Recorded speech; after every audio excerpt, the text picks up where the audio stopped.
ఇప్పుడు అమెరికా అధ్యక్షుడు ఏం చెప్తున్నాడంటే, ఈ రష్యా, ఉక్రెయిన్ యుద్ధానికి ముగింపు పలికేస్తున్నాను. అది జూన్ నెలాఖరికల్లా డెడ్‌లైన్ పెడుతున్నానని చెప్పి, ఈ 2 దేశాలకి రష్యాకి, ఉక్రెయిన్‌కి డెడ్‌లైన్ అయితే పెట్టేసాడు.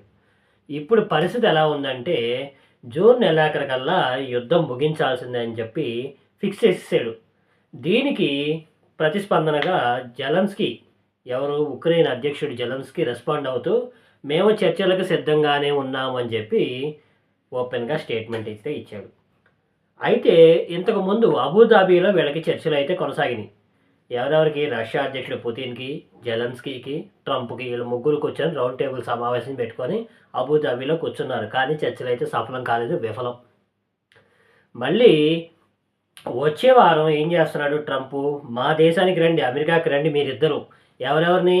రష్యా అధ్యక్షుడు పుతిన్ని, జెలెన్స్కీ ఉక్రెయిన్ అధ్యక్షుడు జెలెన్స్కీని వీళ్ళిద్దరిని అమెరికా రమ్మంటాడు. అమెరికాలో కూర్చొని మళ్ళీ మాట్లాడుకుందాం మనం. ఈసారి మళ్ళీ చర్చలు చేసుకుందాం.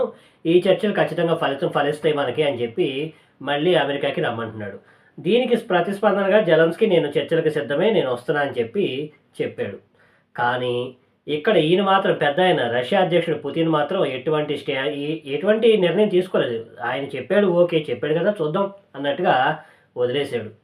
ఒకవేళ రష్యా అధ్యక్షుడు అమెరికా వెళ్ళి చర్చలకు కూర్చుంటే ఏం జరుగుతుంది? చర్చలు ఫలిస్తాయా? సఫలమవుతాయా? ఒకవేళ సఫలమైతే యుద్ధం అంతటితో ముగిసిపోతుంది, క్లోజ్.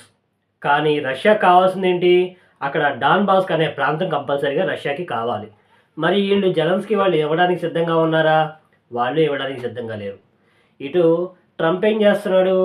ఆల్రెడీ అమెరికాలో ఉన్నటువంటి రష్యా ఆస్తులు సీజ్ చేసుకొని కూర్చున్నాడు, అవి మాకు కావాలని.